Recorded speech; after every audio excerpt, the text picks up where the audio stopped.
Welcome to module 7। Module 7 हमारी series का last module है और इसमें हम डिस्कस करने वाले हैं सीएसएस की एडवांस टेक्निक। इसमें हम ट्रांजिशंस, एनिमेशंस और वेरिएबल को डिस्कस करेंगे। जो हमारे पास आता है प्री प्रोसेसर, इसके बारे में मैं आपको डीपली एक और सीरीज़ बना के अच्छे से समझाऊंगा, जो कि आपको बहुत हेल्प आउट करेगा। तो अब इसमें हम सिर्फ पहले जो 3 टॉपिक हैं उसको डिस्कस करेंगे। अच्छा, जो एडवांस टेक्निक है इसमें हम ये सीखेंगे कि जो हमारा कोड है हम उसको रीयूज़ कैसे कर सकते हैं। और फिर मैं आपको बताऊंगा कि सीएसएस में ज़रूरी ये नहीं है कि सिर्फ हम कलर चेंजिंग कर लेते हैं, ये नहीं है कि हम सिर्फ ग्रिड बना लेते हैं, ये नहीं है कि हम से अपने कंटेंट को column to row to column using flex कर लें। इसकी मदद से हम बहुत सी एनिमेशन भी बना सकते हैं और मैं आपको इस वीडियोस में हम एनिमेशन बनाना सीखेंगे भी और आपको एनिमेशन की एग्जांपल भी अच्छे से बताऊंगा। तो हम टाइम वेस्ट करते हुए हम अपने VS कोड की तरफ आते हैं। तो ऑलरेडी मैंने ट्रांजिशन के बारे में लिखा हुआ है, इसको मैं ब्राउज़र में ओपन करता हूँ। ठीक है, हमारे पास जो आता है ट्रांजिशंस क्या चीज़ है। अच्छा, ट्रांजिशंस का वर्ड ही है चेंज, यानी कि जब भी आपकी जो प्रॉपर्टीज़ में स्मूथली चेंजिंग आती है that is called transitions. Properties क्या चीज़ है, एग्जांपल कलर कर लें। कलर इस कॉलम रेड यूज़ करता हूँ तो कॉलम एक प्रॉपर्टी है। अब कलर जो है वो स्मूथली चेंज होते हैं। ठीक है, कभी ये कम, कभी ज़्यादा, कभी स्लो, कभी फास्ट। ये उसमें जो चेंजिंग आती है, ठीक है, दैट इज कॉल्ड ट्रांजिशंस। अब जो चेंजिंग करते हैं वो 5 मेजरली 5 हैं, ठीक है, और अपने लिहाज से हम 6 जो मेथड हैं इसके ट्रांजिशंस के उसको यूज़ करते हुए हम उसमें चेंजिंग लाते हैं। ठीक है, तो सबसे पहले हमारे पास आता है ईज़। अच्छा, ईज़ क्या कहता है कि जो मैं स्टार्ट करूँगा मैं स्लो से करूँगा, देन फास्ट होगा और देन स्लो। जबकि लीनियर कहता है कि मैं स्मूथली चेंजिंग लाऊंगा स्टार्ट से लेके एंड तक। ईज इन कहता है कि मैं स्टार्ट से स्लो करूँगा, ठीक है, और ईज आउट जो है वो स्लो भी एंड करेगा। ठीक है, अब जो कि ईज इन और आउट इकट्ठे हो गए हैं तो स्लो भी स्टार्ट होगा और एंड भी स्लो होगा।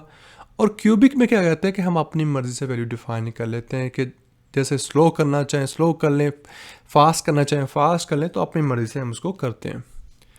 हम VS कोड में जाते हैं तो मैं आपको एक एग्जांपल ट्रांजिशन की करके दिखाता हूँ कि हम जो इसके फंक्शन वो कैसे इंप्लीमेंट कर सकते हैं। ठीक है, तो हम क्या करते हैं, एक बना लेते हैं box, ID equal to box. ठीक है, और हमारे पास VS कोड है। तो VS कोड में हम आते हैं, क्योंकि ID यूज़ करें तो हम हैश यूज़ करेंगे। विड्थ हमारे पास है 200, हाइट हम यूज़ कर लेते हैं 200, और बैकग्राउंड कलर जो है हम रेड यूज़ कर लेते हैं। ठीक है, यहाँ पे येलो यूज़ करना चाहिए येलो यूज़ कर लें, रेड यूज़ कर लेते हैं जी। ठीक है, अब यहाँ पे देखिएगा कि जो हमारे पास ट्रांजिशंस की प्रॉपर्टी आती है वो कहते हैं कि आपके पास 3 जो पैरामीटर आप डिफाइन कर लेते हैं। पहला जो आपके पास आता है कि आपने किस प्रॉपर्टी पे इम्प्लीमेंट करना है। दूसरा, टाइम ड्यूरेशंस क्या होगी। तीसरा, आप टाइमिंग फंक्शन कौन सा रखेंगे। ठीक है, तो मैंने बोला कि हम सबसे पहले क्या करते हैं, कलर पे अप्लाई कर लेते हैं। ठीक है, देखिए बैकग्राउंड कलर्स, फिर मैंने बताया कितने सेकंड, 10 सेकंड। फिर बोला कि टाइमिंग फंक्शन कौन सी रखनी है, मैंने बोला ईज, स्लो, फास्ट, ठीक है, फिर स्लो और देन स्मूथली चलेगा। और इसके लिए हम क्या कर लेते हैं, हॉवर बना लेते हैं और जो बैकग्राउंड कलर है हम चेंज कर लेते हैं, येलो कर लेते हैं। ब्राउज़र पे आते हैं हम, क्योंकि सर्वर यूज़ कर रहे हैं तो इसलिए हमें रीस्टार्ट करने की ज़रूरत नहीं है। अब जैसे मैं इस पर हॉवर करूँ तो ये चेंजिंग होना चाहिए इसका कलर, ये देखिए। ठीक है, ये देखिए रेड था, ये येलो हो गया। ईज क्या कहता था कि slow, fast and then slow. ठीक है, पहले स्लो देन फास्ट हुआ देन स्लो। अब इसकी अच्छे से एग्जांपल देने के लिए हम क्या करते हैं, यहाँ पे विड्थ यूज़ कर लेते हैं। ठीक है, और विड्थ को मैं क्या करता हूँ, यहाँ से बढ़ा लेता हूँ। मैं क्या कर लेता हूँ, 1200 कर लेते हैं। ठीक है, ब्राउज़र पे आते हैं, ये देखिएगा। और इस तरह जब हम लोडिंग बना रहे होते हैं तो ये लोडिंग भी इस तरह बन रही होती है। तो ये फंक्शन हम यूज़ करते हैं। ठीक है, ये जो ट्रांजिशन टाइमिंग फंक्शंस होते हैं। तो मैं ये देखिए, अगर इस तो इस तरह पहले slow then fast and then slow. तो ये था हमारे पास ट्रांजिशंस। जो हमारे पास अगला जो हमारे पास टॉपिक आता है वो है, मैं अब आपको कोर्स आउटलाइन को ओपन करके दिखाता हूँ, वो है की फ्रेम्स, एनिमेशंस क्या चीज़ होती हैं। ठीक है, इसको हम कमेंट्स करते हैं आपके सामने, और यहाँ पे मैं आपको इसको भी कमेंट करता हूँ। और देखिएगा, अभी हमारे पास जो बॉक्स है, ठीक है, इसको अगेन यूज़ करते हैं। हम एक लोडिंग बनाते हैं, जिस तरह मैंने अभी आपको लोडिंग बनाई है, तो हम इसका प्रोग्रेस बार भी यूज़ करते हैं अक्सर। ठीक है, तो प्रोग्रेस बार के लिए हम क्या करते हैं, सिंपली मैं आपके सामने कुछ नहीं करूँगा, इसकी जो विड्थ है वो यूज़ करते हैं। अब ये जो हम अप्लाई करेंगे लोडिंग, ये हम की फ्रेम के साथ, इनके एनिमेशंस के साथ यूज़ करेंगे। ठीक है, तो मैंने बोला जो इसकी विड्थ हो स्टार्टिंग में वो 100 px हो जाए। ठीक है, जो हाइट हो जाए अप्रॉक्सीमेटली 10 px हो जाए, और जो बैकग्राउंड कलर हो जाए वो हो जाए रेड। ठीक है, अब यहाँ पे हम एक प्रॉपर्टी यूज़ करेंगे जो कि एनिमेशंस होगी। एनिमेशंस क्या करती है कि अगर आपने कोई चीज़ रोटेट करनी है, अगर आपने कोई चीज़ स्मूथली मूव आउट करवानी है, तो उसका यूज़ करते हैं। आपने कुछ वेबसाइट में देखा होगा ये कि जो प्रोग्रेस बार मूव करती है, कोई चीज़ कंटेंट लोडिंग होती है, तो वो हम किस तरह इसमें बना सकते हैं वो देखते हैं। ठीक है, अब इसमें जो हमारे पास हमने जो यूज़ किया है, हम उसके लिए प्रॉपर्टी यूज़ करेंगे एनिमेशंस। ठीक है, अब एनिमेशन में क्या होगा कि आप बताओगे कि किस तरह का फंक्शंस होगा। मैंने बोला लीनियर रखना, कितने सेकंड के लिए, 10 सेकंड के लिए। उसका नाम क्या होगा जिस पे इम्प्लीमेंट करोगे, मैंने बोला उसका नाम होगा माई लोडिंग। ठीक है, हम लोडिंग बना रहे हैं। अच्छा, इस तरह के एनिमेशंस के लिए हम यूज़ करते हैं की फ्रेम्स। ठीक है, की फ्रेम होगा और आपके एनिमेशंस का नाम होगा। अच्छा, जब भी आप लोडिंग अप्लाई करते हैं, मैं ब्राउज़र पे जाता हूँ, देखिएगा ये स्टार्टिंग है और ये एंड होगा यहाँ पे। ठीक है, तो लोडिंग तो यहाँ से स्मूथली प्रोग्रेस बार मूव करता है ना। अगर इसमें हाइट थोड़ी सी और कम कर लेते हैं, यानी कि 5 कर लेते हैं, तो तब आपको ज़्यादा अच्छा लगेगा। ठीक है, अगर इसको 3 भी कर लें तो और ज़्यादा आपके लिए अच्छा हो जाएगा। ये देखें जी, अब इस तरह हम क्या करते हैं कि जब हमने स्टार्टिंग और एंडिंग देखना है, तो उसके लिए है कि फ्रॉम, ठीक है, और उसके बाद है टू। ये दो ऑब्जेक्ट्स में हमें मिलते हैं। ठीक है, अब जो फ्रॉम है वो हमारे पास में बताते हैं जब स्टार्ट होगा तो कैसे होगा।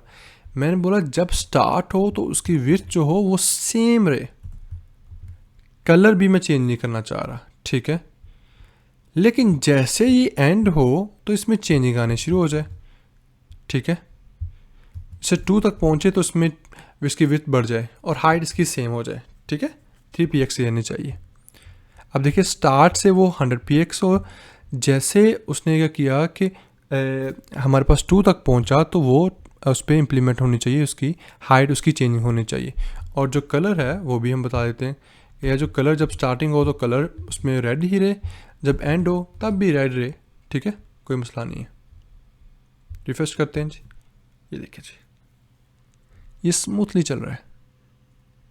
ओके, हमने लीनियर यूज़ किया है, ये कभी स्लो नहीं होगा, कभी फास्ट नहीं होगा। ठीक है, तो इस तरह के हम प्रोग्रेस बार जो है वो हम CSS एनिमेशन में बनाते हैं। ठीक है, अच्छा, अब दूसरा जो हमारे पास आता है कि हम क्या कर सकते हैं। एक तो था कि हमारे पास हमने स्टार्ट ले लिया और एंड ले लिया। अब हमने इस तरह ईज की तरह हम कुछ पार्ट्स क्या करते हैं, स्लो, कुछ फास्ट, कुछ स्लो, कुछ फास्ट। यानी कि एक फॉर एग्जांपल 100 विड्थ है तो हम उसको 25 4 इसमें डिवाइड करते हैं, तो वो कैसे करेंगे। ठीक है, तो अच्छा, उसके लिए हम यूज़ कर सकते हैं परसेंटेज। तो मैं इसको कमेंट करता हूँ, हम उसके लिए परसेंटेज यूज़ कर सकते हैं। 0% हमारे पास, ठीक है, फिर हमारे पास 25%, हमने उसको पार्ट्स में डिवाइड कर लिया, 50%, और फिर हमारे पास आता है 100%। ठीक है, अब जब मैंने बोला कि जब 0% हो तो आप यही विड्थ यूज़ करना, लेकिन जब आपके पास विड्थ बढ़े यानी कि 200 तक पहुँचे, ठीक है, या 300 तक पहुँचे, तो आपका जो कलर होगा वो चेंज हो जाएगा, जिसको हम येलो कर लेते हैं। लेकिन जैसे ये जो है वो 600 को टच करे तो इसका जो कलर है वो ब्लैक हो जाना चाहिए। ठीक है, अगर आप इसकी हाइट भी बढ़ाना चाहें तो वो भी बढ़ा सकते हैं। मैंने कहा जब ये 600 को टच करे तो इसकी जो हाइट है वो 10 हो जानी चाहिए, या इसकी हाइट जो है वो 30 हो जाए, ताकि आपको 20 हो जाए तो क्लियर आ जाए। और जैसे ये 100 हो 12 पे, ठीक है, तो हाइट सेम आ जाए और जो कलर है वो हम उसमें कुछ चेंज कर लेते हैं, हॉट पिंक कर लेते हैं जी। ब्राउज़र पे जाते हैं, रिफ्रेश करते हैं, ये देखिएगा पहले हमारे पास येलो आया, फिर ब्लैक आ गया, ठीक है, और फिर हमारे पास हॉट पिंक आ जाएगा। तो इस तरह हम अपनी एनिमेशन को पार्ट्स में भी इम्प्लीमेंट कर सकते हैं।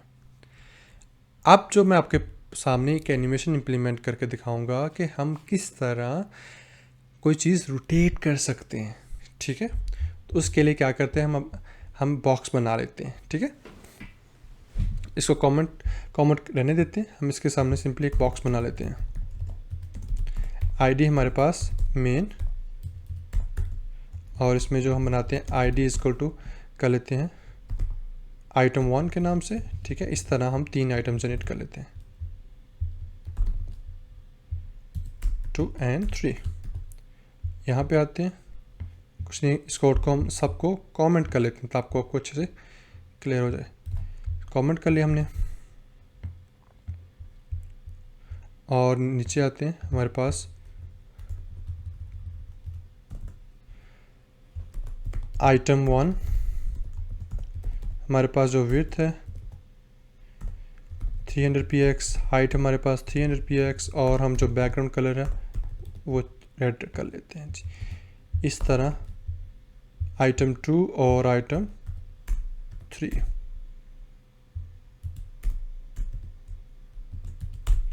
ठीक है।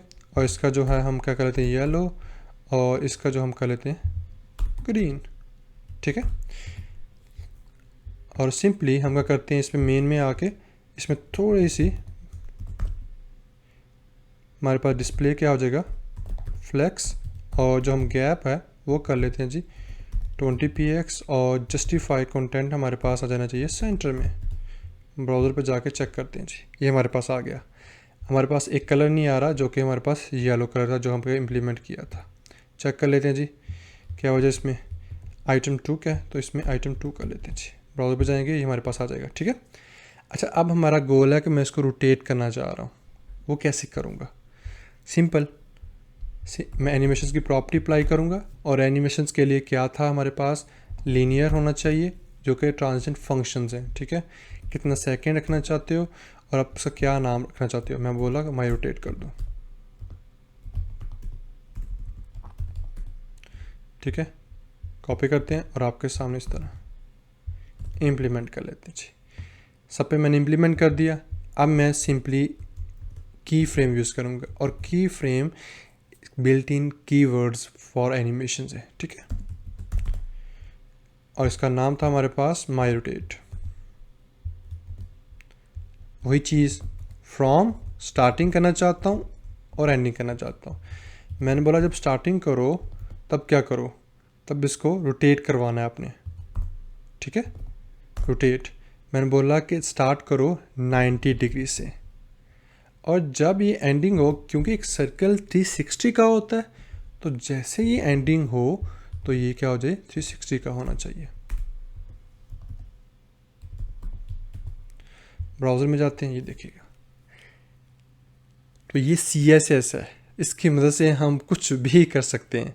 अपनी कार मूव करवाना चाहें, कुछ लोडिंग बनाना चाहें, ठीक है, कुछ चीज़ रोटेट करवाना चाहे तो हम इजीली कर सकते हैं। अब आपके सामने एक क्वेश्चन राइज हुआ कि हम इसको कैसे रियल टाइम में यूटिलाइज़ करें। तो मैं जनरली कुछ चीज़ें बताई हैं, लेकिन कैसे रियल टाइम्स में, तो इसके लिए मैंने छोटा सा एक प्रोजेक्ट है वो मैं आपको बताता हूँ, तो इससे आपको क्लियर हो जाएगा कि किस तरह हम इसको यूज़ करते हैं, ठीक है।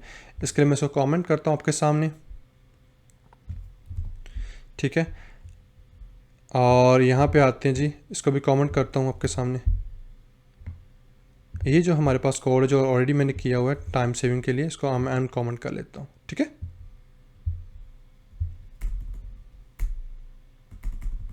इसको जी हम रिमूव कर लेते हैं,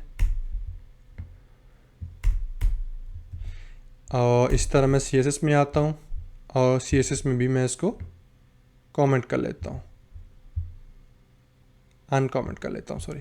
इसको हम अनकमेंट कर लेते हैं जी। अच्छा, इसके लिए हमें ऐसे इसको रिमूव करना पड़ेगा।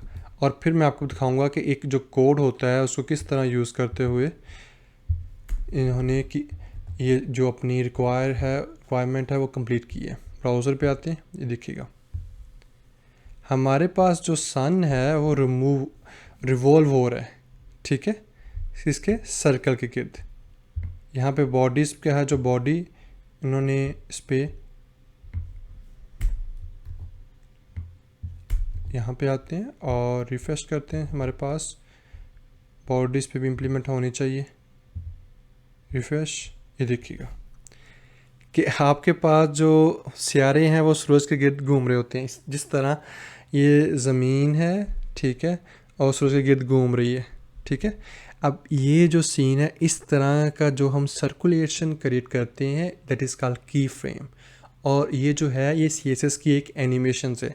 एक सिंपल मैंने एग्जांपल दी है, इसकी वजह से इसके अलावा बहुत से एग्जांपल्स हैं जो कि हम यूज़ करते हैं रोटेट के लिए इन CSS, ठीक है। और मैं आपको कोड में बताता चलूँ कि सिंपली इन्होंने क्या किया हुआ है, जो कि ये देखिएगा यहाँ पे आके मैं आपको दिखाता हूँ। सिंपली फ्रॉम एंड टू और ट्रांसलेट एक्स किसकी प्रॉपर्टी है, जिसकी वजह से हम क्या कर सकते हैं, हॉरिजेंटली मूव करवा सकते हैं। बाकी सब चीज़ें देखिएगा। तो ये है CSS की एनिमेशंस, और इस एनिमेशन से हमने एक सिंपल सा प्रोजेक्ट जो कि ऑलरेडी बनाया हुआ था और मैंने आपको दिखाया कि हम किस तरह रोटेशंस इंप्लीमेंट करते हैं सन और अर्थ की। तो बाकी बहुत से एग्जांपल्स हैं, ठीक है। आई होप सो कि ये जो एडवांस टेक्निक्स का जो टॉपिक है अभी तक आपको क्लियर होगा। अब हम जो लास्ट है, हम चलते हैं वेरिएबल्स की तरफ। अब वेरिएबल्स क्या चीज़ है? वेरिएबल्स ये चीज़ है कि अगर आपने एक बार कोड को यूज़ कर लिया है, ठीक है, यानी कि आप बना लिया कोड को, उसको बार बार कॉपी पेस्ट ना करें, आप एक बार बना कर रख लें, उसको यूज़ कर लें। एग्जांपल के तौर पे मैं आपको एग्जांपल करके दिखाता हूँ आपके सामने, ठीक है। कमेंट करते हैं जिसको, और एक सिंपल सा एक बॉक्स बना के मैं आपको दिखाता हूँ, ठीक है, ताकि आपको क्लियर हो जाए कि हम CSS वेरिएबल को कैसे यूज़ करते हैं आपके सामने, ठीक है। CSS वेरिएबल्स, अच्छा, इसकी मदद से हम क्या कर सकते हैं, जो हमारा कोड है हम उसको बार बार नहीं लिखते, हम एक बार बना के यूज़ कर लेते हैं, ठीक है। इस सिंपल एग्जांपल ये है कि बॉक्स बनाते हैं जब आपके सामने, ठीक है, ID इक्वल बॉक्स, सिंपल। यहाँ पे जाता हूँ आपके सामने, ठीक है। अब देखिएगा कि मैंने यहाँ पे बॉक्स बनाना है, ठीक है, और इस बॉक्स में मैंने इसकी विड्थ डिफ़ाइन की है 300 px, हाई डिफ़ाइन की है 300 px। अब ये जो काम है, मैं अगर मैंने 100 बॉक्स बनाने हैं तो मैं इसके लिए बार बार बनाऊंगा, बार बार ये लिखूंगा, ठीक है। बैकग्राउंड कलर है, अगर जहाँ जहाँ पे रेड यूज़ करना तो मैं बार बार रेड बताऊंगा उसको, नहीं। उसका ये है कि जनरली मैं एक बार बना के रख दूँगा और जहाँ पे वो चीज़ चाहिए मैं उसको यूज़ कर लूँगा, ठीक है। तो उसके लिए सिंपल है कि रूट, ठीक है, कॉलन और रूट लिखें, और उसके अंदर आप ये 2 डैश और उसके बाद प्रॉपर्टीज़ कुछ भी नाम उसका रख लें। मैं बोलता हूँ प्राइमरी कलर, एग्जांपल के तौर पर प्राइमरी कलर्स, ठीक है। अब मैंने इसको बता दिया कि जो प्राइमरी कलर होगा वो रेड होगा। अब जहाँ पे भी मुझे रेड चाहिए होगा, मैं रेड कलर नहीं लिखूँगा, मैं सिर्फ प्राइमरी कलर डिफ़ाइन करूँगा, ठीक है। और प्राइमरी कलर से पहले मैं क्या करूँगा, इनको स्मॉल पेंसिल्स के अंदर यूज़ करूँगा और वार का कीवर्ड यूज़ करूँगा, ठीक है। अब देखिएगा कि जहाँ पे भी आपने यूज़ करना हो, ये देखें रेड कलर यूज़ हो गया। अब जहाँ पे भी आपने यूज़ करना हो रेड, आप क्या करेंगे, आप प्राइमरी कलर यूज़ करेंगे, ठीक है। अगर आपने विड्थ डिफ़ाइन करनी है जो कि आपको परमानेंट हो, फिक्स हो, तो आप क्या करेंगे, विड्थ बिल्कुल बना के रख लेंगे, परमानेंट विड्थ, ठीक है। तो आप उसको इजीली यूज़ कर लेंगे। मैं यहाँ पे रखता हूँ 500 px एग्जांपल। तो मैं क्या करूँगा कि मैं हर दफ़ा 500 नहीं लिखूँगा, ठीक है।